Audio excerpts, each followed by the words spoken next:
శ్రద్ధ తీసుకోండి. బాగా చదువుకునే వాళ్ళ గురించి మీరు పట్టించుకోక్కర్లా, యావరేజ్గా చదువుకునే పిల్లల గురించి మీరు పట్టించుకోవాలి. యావరేజ్గా చదువుకునే పిల్లలకి క్లాసులో తక్కువ మార్కులు వస్తే వాళ్ళకి ప్రత్యేక ట్యూషన్లు పెట్టి ప్రత్యేక శ్రద్ధ తీసుకుని వాళ్ళు కూడా మెరిట్గా చదివేటట్టుగా ఆలోచన చేయాలి. దయచేసి ఉపాధ్యాయుల వలన విద్య అనేది అభివృద్ధి చెందుతుంది. గురువు లేకపోతే మనకి అభివృద్ధి అనేది ఉండదు. జన్మనిచ్చిన తల్లిదండ్రుల తర్వాత గురువే దైవం. అటువంటి వృత్తిలో మీరున్నారు. మీరు కష్టపడి పిల్లల్ని చదివించి మంచి ప్రయోజకులు చేయాలని,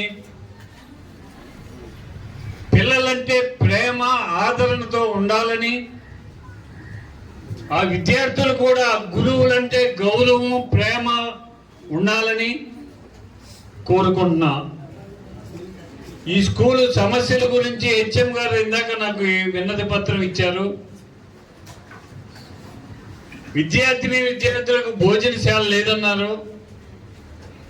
దాని మీద కూడా ఆలోచన చేయడం జరుగుతుంది. సైకిల్ షెడ్ కావాలన్నారు. దాని మీద కూడా ఆలోచన చేసి త్వరలోనే సైకిల్ షెడ్ నిర్మించే ఆలోచన చేస్తానని చెప్పి తెలియజేస్తున్నా. గతంలో 7 గదులు ఉండేవి, 7 గదులు శాంక్షన్ అయింది, 2 గదులే నిర్మించారు, ఇంకా 5 గదులు నిర్మించారన్నారు. ప్రభుత్వం మారింది. మన ప్రభుత్వం ధ్యేయం కూడా చంద్రబాబు నాయుడు గారు, పవన్ కళ్యాణ్ గారు, నరేంద్ర మోడీ గారు ఆలోచన ఏంటంటే అభివృద్ధి ధ్యేయం. విద్య వల్లనే ఈ రాష్ట్రం ఈ దేశం అభివృద్ధి చెందుతుందనే ఆలోచనలో ఉన్న నాయకులు, మన నాయకులు ఖచ్చితంగా వారి సహకారం తీసుకొని మీకు ఉన్న స్కూల్ భవన రూములు కూడా కట్టించి ఏర్పాటు చేస్తానని చెప్పి తెలియజేస్తున్నాను.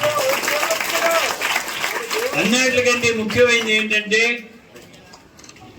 చిన్న వర్షం వచ్చినా కూడా పాఠశాల గ్రౌండ్ మునిగిపోతుందని చెప్పి తెలియజేశారు. ఇప్పుడే చెప్తున్నాను, ఈ ఊరి పెద్దలకు ఈ వర్షాలు తగ్గిన తర్వాత పూడిక కార్యక్రమం మొదలు పెట్టండి.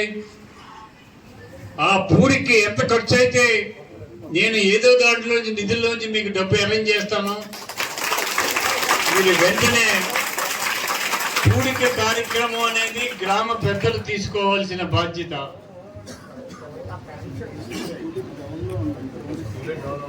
స్కూల్ డౌన్ లో ఉంటే ఇంకా ఎంపీటీసీలు, జెడ్పీటీసీలు, ఈ పల్లాలరాజు గారు అంటే పెద్దలు, మీరందరూ కూడా దీని మీద ప్రత్యేక శ్రద్ధ తీసుకుని అనేది మొదలు పెట్టాలి. మరలా నేను డిసెంబర్లో ఈ స్కూల్కి వచ్చినప్పుడు ఈ స్కూల్ గ్రౌండ్ లెవెల్ చేసి నాకు కనిపించాలి.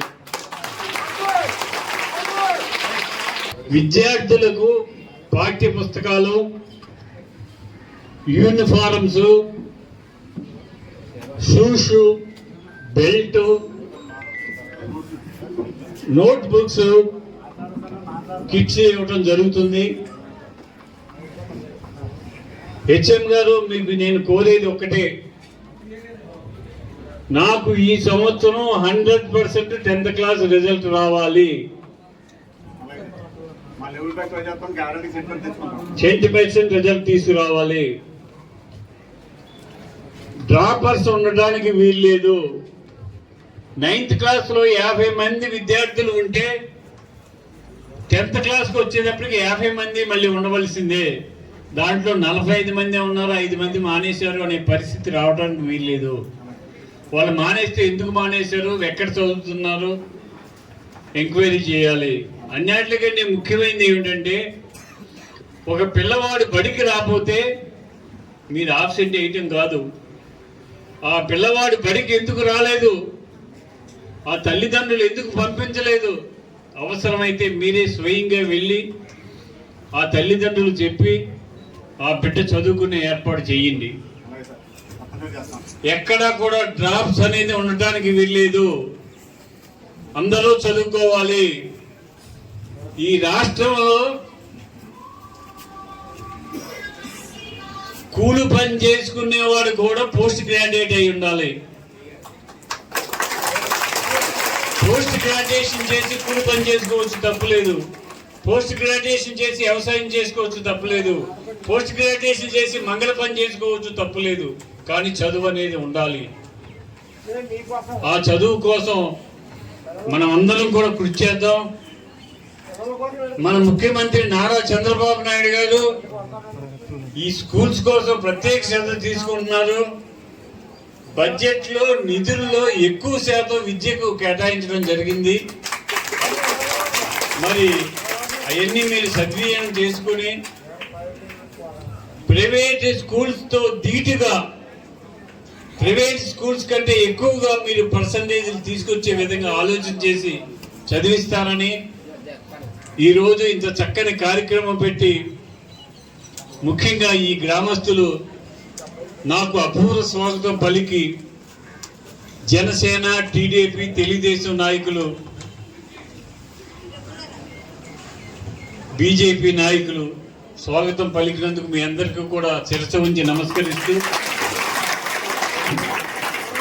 మరలా త్వరలో ఈ స్కూల్కి నేను ఇన్స్పెక్షన్కి వచ్చేది